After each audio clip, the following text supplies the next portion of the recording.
welcome back. To start, I must really thank you all, everyone who watched the previous video of this car. You're absolutely great. It has been shared a lot, it has been liked a lot and viewed a lot.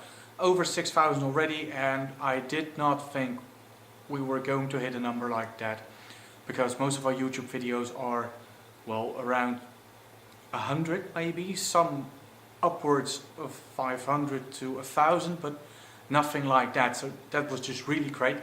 What we're going to do now is take the head of the engine and see if there's any damage on the valves, or maybe chunks that have flown off a piston or something like that, because it won't turn over.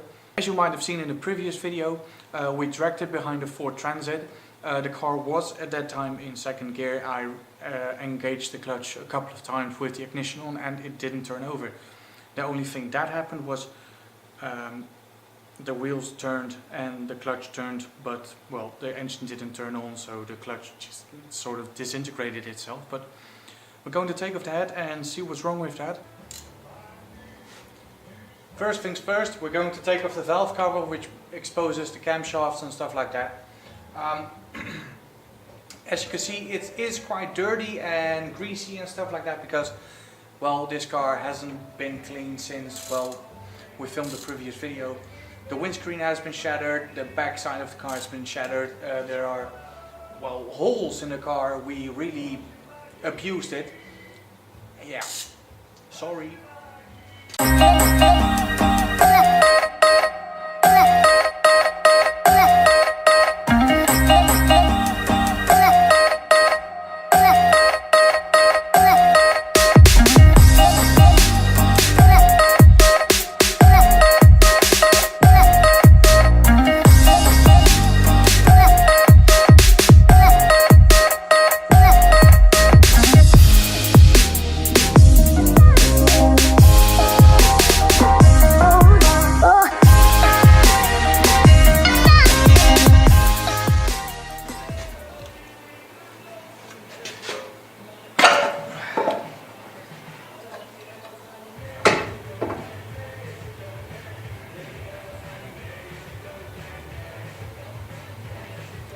Well, that's the valve cover. It's really gross. It looks like it has never been cleaned at all. So, well, yeah, that's that. Boom!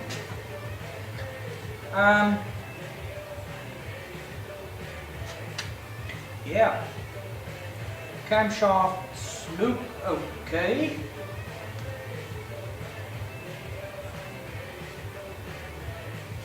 Yeah, nothing too special actually. I might have imagined something much worse than this. Can't see any chunks of metal at the moment, so valve springs look, yeah. We have to go deeper. It smells really weird, so I'm really curious to see what's underneath. And I really hope to see shattered valves.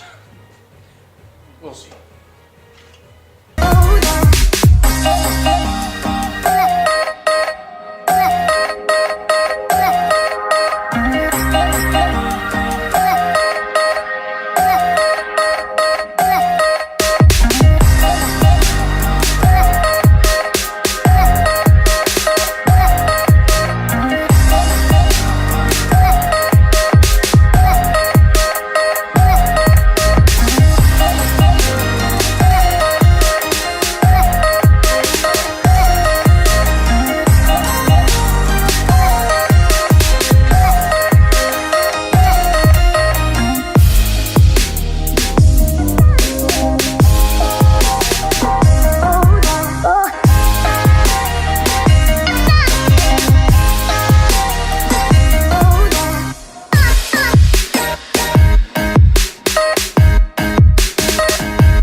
manifolds are undone. So now it's time to take off the exhaust manifold. And after that's done, I'll try lifting up the head just enough so everything comes properly loose. Cut all wires that are still fastened and the hoses, vacuum line stuff that needs to go before we can take the head out. So everything's on schedule. I'm also quite curious about how heavy this is. Oh, okay, so it's not heavy at all. There you go. There it is. Oh, yeah. What can I say? It's quite, yeah.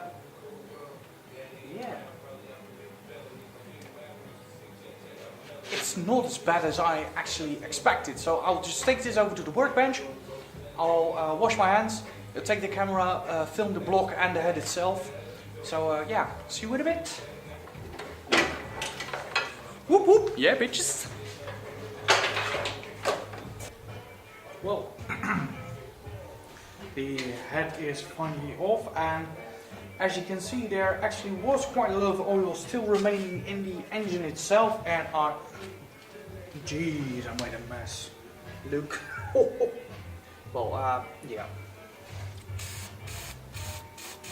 Yeah, so, well, good. That's clean. Well, that's for later.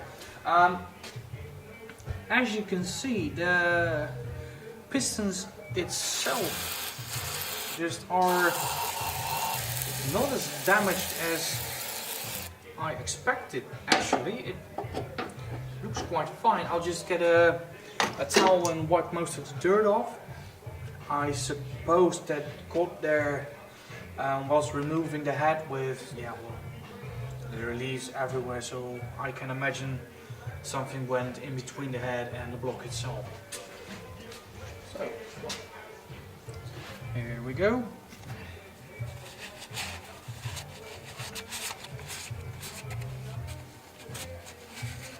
This one's fine. I don't know if you can guys see it, but this piston also seems fine. What do we have here? Is this normal? No.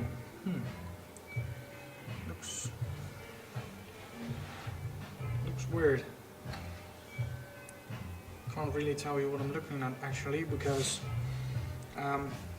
this one is clean, that one's clean, this one is also, that's dirty, this one, oh, yeah. Okay, nothing's really spectacular to see here. Could have imagined much worse next than this. Okay, so well, let's head over the head, you know, pun intended. Let's head over to the head.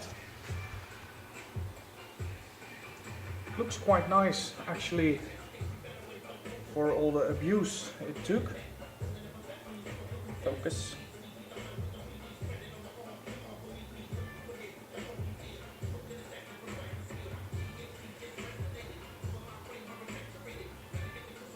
Yeah, well, I know, it's quite intact actually, so the real problem has to be somewhere deeper, I imagine, in the engine block itself. So that means that this little pupper needs to come out. And with that said, I need to disconnect the drive shafts and the engine mount, transmission mount in the back, there in the back, and yeah, that's it. Well, that is not really a big challenge, so I guess I'll do that tomorrow with a couple of my friends. That makes work a lot easier. So yeah, let's do that tomorrow.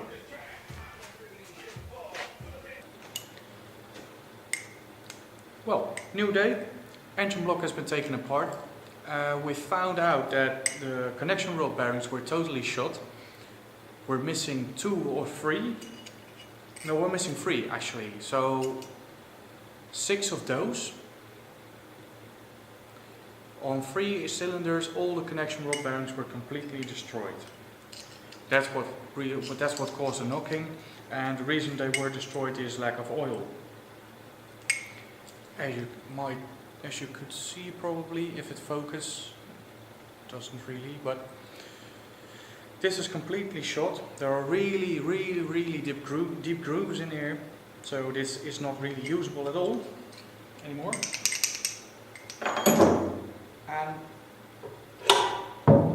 whilst taking apart the oil pan, we found some metal bits in the oil sieve, which just shouldn't be there. Logical. And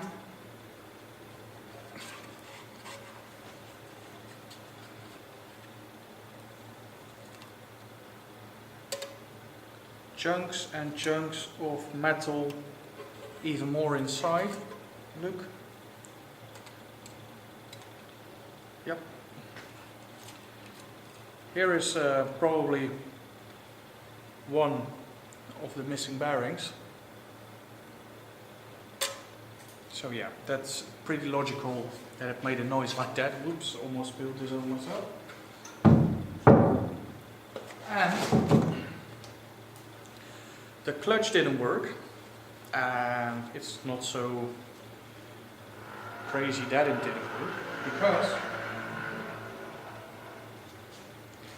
before we started making this video, it was quite a decent clutch, but as you can see, probably it's really flat, burned out.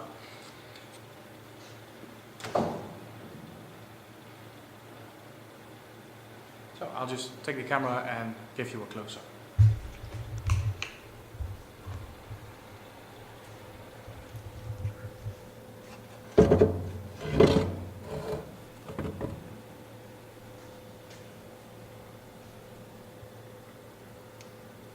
Well, as I said before, we were missing some bearings, and as you can see, here's a bit. We got chunks of metal all over the oil pan. It's quite a big flake here. Where did it go? Yeah, there. And even more inside. So yeah, you can say it's really fucked up. Here's one of the connection rods. As you can see, there are quite deep grooves in there, so probably what the bearing did before it destroyed itself was spin around in the connection rod, and that might cause these deep marks. Switching over to this side, we got the clutch. Yeah, that's also not really the way it came out of the factory. It has seen better days.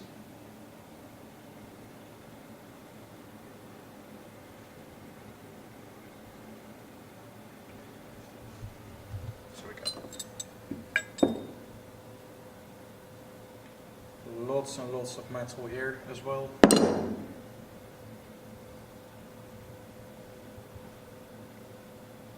Some more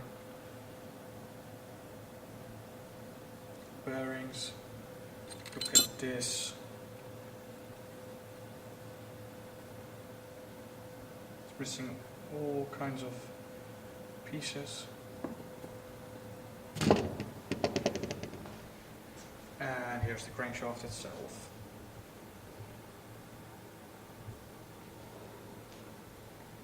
Looks quite good, to be honest. Although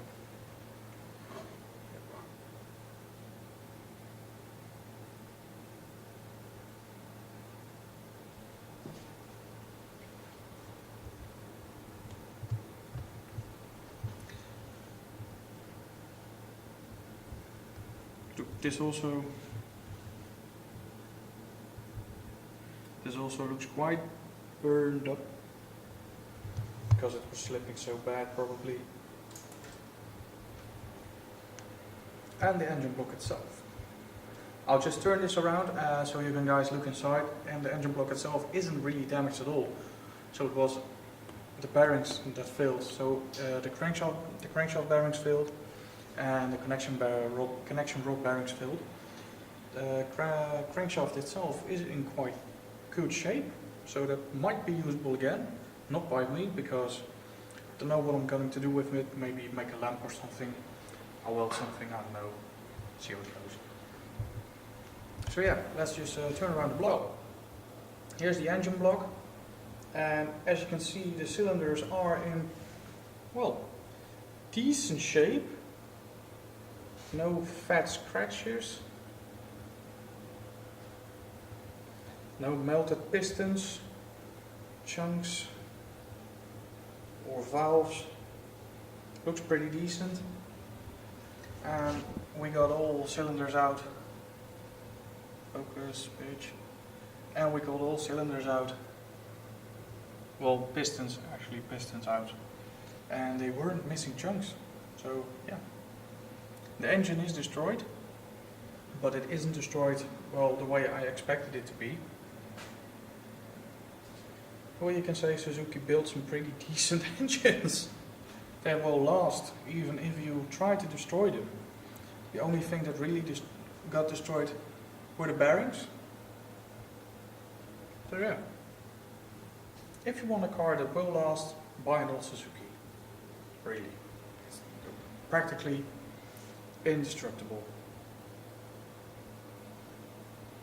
Well, that was it, guys. Thank you for watching, and subscribe, like, share, do whatever you want. See you.